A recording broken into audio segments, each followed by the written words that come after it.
Hello everyone, this is Shanti ma'am.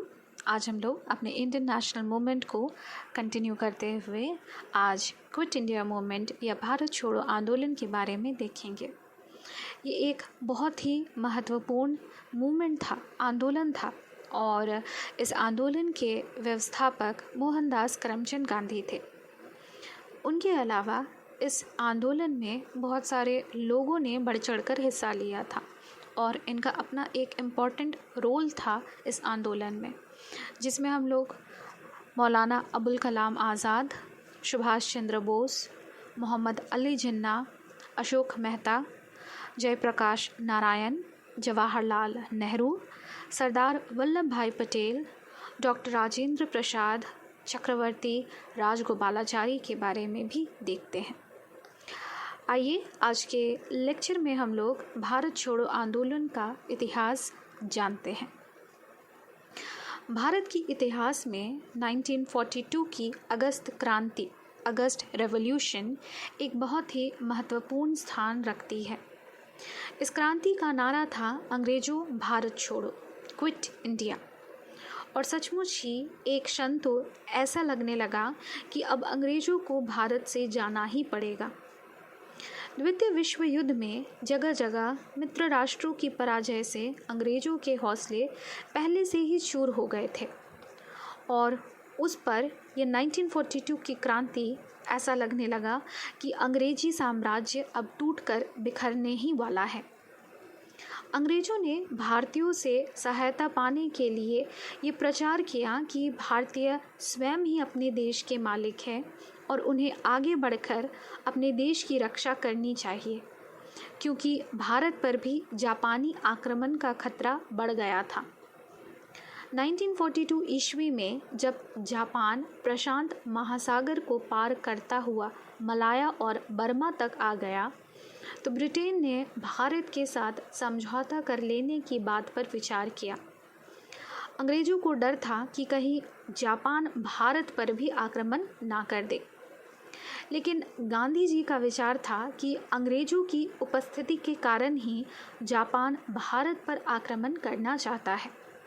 इसलिए उन्होंने अंग्रेज़ों को भारत छोड़ने तथा भारतीयों के हाथ में सत्ता सौंपने की मांग की। यदि ब्रिटिश सरकार भारतीयों के हाथ में सत्ता सौंपने के लिए तैयार हो जाती तो भारत युद्ध में सहायता दे सकता था।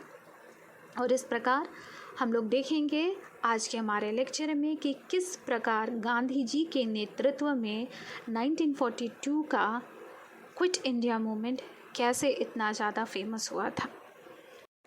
8 अगस्त 1942 को बॉम्बे में अखिल भारतीय कांग्रेस समिति के सत्र में मोहनदास करमचंद गांधी ने भारत छोड़ो आंदोलन की शुरुआत की थी। अगले दिन गांधी, नेहरू और भारतीय राष्ट्रीय कांग्रेस के अन्य नेताओं को ब्रिटिश सरकार ने गिरफ्तार कर लिया और आने वाले दिनों में पूरे देश में अहिंसा के प्रदर्शन शुरू हुए। 1942 के मध्य तक जापानी सेनाएं भारत की सीमाओं के पास आ रही थी। युद्ध के अंत से पहले भारत के भविष्य की स्थिति के मुद्दे को हल करने के लिए चीन, अमेरिका और ब्रिटेन पर दबाव बढ़ रहा था। अमेरिका को डर था कि जापान भारत पर आक्रमण ना कर दे, लेकिन गांधी जी का विचार था कि अंग्रेज़ों की उपस्थिति के कारण ही जापान भारत पर आक्रमण करना चाहता है। मार्च 1942 में प्रधानमंत्री ने ब्रिटिश सरकार की घोषणा पर चर्चा करने के लिए भारत के युद्ध कैबिनेट के एक सदस्य सर स्टैफर्ड क्रिप्स के पास भेजा। प्रारूप में लिखा था, युद्ध के बाद भारत को अधिराज्य का दर्जा दिया गया, लेकिन 1935 के ब्रिटिश सरकार अधिनियम में कुछ बदलाव को स्वीकार कर लिया गया था। इस प्रारूप को कांग्रेस समिति द्वारा अस्वीकार किया गया था, इसे खारिज कर दिया गया। क्रिप्स मिशन की विफलता के कारण कांग्रेस ने ब्रिटिश सरकार का बहिष्कार किया। दक्षिण पूर्व एशिया में जापान की प्रगति और भारत में ब्रिटिशों के साथ सामान्य निराशा के कारण गांधी जी ने क्रिप्स मिशन की विफलता का फ़ायदा उठाया। उन्होंने मांग की कि भारत से ब्रिटिश सरकार स्वैच्छिक वापस चली जाए। 29 अप्रैल से 1 मई 1942 तक अखिल भारतीय कांग्रेस कमेटी कार्यकारी समिति के प्रस्ताव पर चर्चा के लिए इलाहाबाद में एकत्रित रहे। हालांकि गांधी जी इस बैठक में अनुपस्थित थे, लेकिन उनके कई बिंदुओं को वहां रखा गया। उनमें से सबसे महत्वपूर्ण अहिंसा के प्रति प्रतिबद्धता थी। 14 जुलाई 1942 को वर्धा में कांग्रेस कार्यकारिणी की फिर से मुलाकात हुई और उन्होंने यह तय किया कि वो गांधी को अहिंसक जन आंदोलन का प्रभार लेने के लिए अधिकृत करेगा। आमतौर पर भारत छोड़ो आंदोलन के रूप में संदर्भित संकल्प को अगस्त में बॉम्बे में अखिल भारतीय कांग्रेस समिति की बैठक से मंजूरी मिलनी थी। 7 से 8 अगस्त 1942 को अखिल भारतीय कांग्रेस समिति ने बॉम्बे में मुलाकात की और भारत छोड़ो आंदोलन की पुष्टि की गई, जिसमें गांधी ने देशवासियों से करो या मरो के लिए कहा। अगले दिन 9 अगस्त 1942 में गांधी जी को कांग्रेस कार्यकारिणी के सदस्य और अन्य कांग्रेस नेताओं को ब्रिटिश सरकार ने भारत रक्षा नियम के तहत गिरफ्तार कर लिया था। कार्यकारिणी समिति अखिल भारतीय कांग्रेस कमेटी और 4 प्रांतीय कांग्रेस समितियों को 1908 के आपराधिक कानून संशोधन अधिनियम के तहत अवैध संघोषित किया गया था। भारत सरकार के नियमों के नियम 56 के अनुसार सार्वजनिक बैठकों की विधान सभा निषिद्ध थी। गांधी और कांग्रेस नेताओं की गिरफ्तारी होने पर पूरे भारत में बड़ी पैमाने पर लोगों ने प्रदर्शन किए। भारत छोड़ो आंदोलन में हजारों लोग मारे गए और घायल हो गए। कई स्थानों पर हड़तालें की गई। ब्रिटिश ने बड़े पैमाने पर इन प्रदर्शनकारियों को हिरासत में ले लिया। तकरीबन 1 लाख से अधिक लोगों को कैद कर लिया गया था।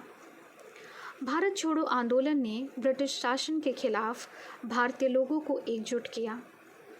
यद्यपि 1944 में उनकी रिहाई के बाद अधिकांश प्रदर्शनों को दबा दिया गया था, लेकिन गांधी ने अपना आंदोलन जारी रखा और वो 21 दिन की उपवास के लिए भी चले गए थे।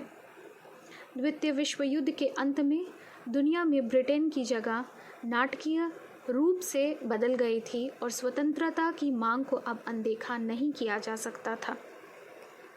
भारत छोड़ो आंदोलन में विभिन्न क्रांतिकारी गतिविधियों के माध्यम से व्यापक जन प्रतिक्रिया दिखाई दी। श्रमिक वर्ग बम्बई, कानपुर, अहमदाबाद, जमशेदपुर तथा पूना आदि जगहों पर हड़ताल पर चला गया। व्यापक जन प्रतिक्रिया के परिणाम स्वरूप पटना का अन्य जगहों से संपर्क टूट गया। भूमिगत क्रांतिकारी गतिविधियों की प्रवृत्ति को जयप्रकाश नारायण, राम मनोहर लोहिया तथा अरुणा आसफ अली ने एक नई दिशा प्रदान की। जयप्रकाश नारायण तथा रामानंद मिश्रा हजारीबाग सेंट्रल जेल भाग गए एवं नेपाल में रहकर भूमिगत आंदोलन को संगठित किया। अरुणा आसफ अली बम्बई में सक्रिय रही। भूमिगत क्रांतिकारियों का सबसे अधिक साहसिक कदम था कांग्रेस रेडियो की स्थापना, जिसका प्रसारण लंबे समय तक होता रहा। सरकार ने भी अपना दमन चक्र चलाया और लगभग 10,000 व्यक्तियों को मौत के घाट उतार दिया। मुस्लिम लीग इस आंदोलन से अलग रही। जिन्ना ने 23 मार्च 1943 को पाकिस्तान दिवस मनाने का आह्वान किया और समस्त भारत के मुसलमानों से कहा कि पाकिस्तान ही मुसलमानों का राष्ट्रीय उद्देश्य है। जिन्ना ने अंग्रेज़ों के विरुद्ध बांटो और भागो का नारा भी दिया। लीग ने भी इसका समर्थन किया। रूसी प्रभाव में आकर कम्युनिस्ट पार्टी भी आंदोलन विरोधी बन गई।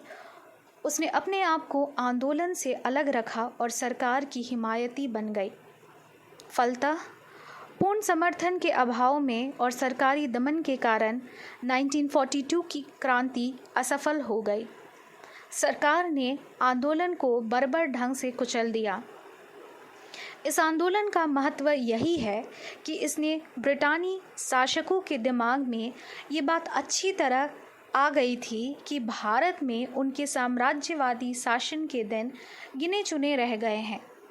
शेष रह गई स्वतंत्रता अब सौदे की बात नहीं थी, बल्कि अब भविष्य में होने वाला कोई भी समझौता सिर्फ सत्ता हस्तांतरण के तरीके के बारे में होना था। तो हम लोगों ने आज के लेक्चर में भारत छोड़ो आंदोलन के बारे में अच्छे से देख लिया है। नेक्स्ट लेक्चर में हम लोग पार्टीशन ऑफ इंडिया को देखेंगे। भारत विभाजन के बारे में हम लोग अच्छे से समझेंगे, किस प्रकार भारत को आज़ादी प्राप्त होती है, किस प्रकार भारत का बंटवारा होता है और कौन कौन सी समस्या बंटवारे के बाद आती है। Thank you.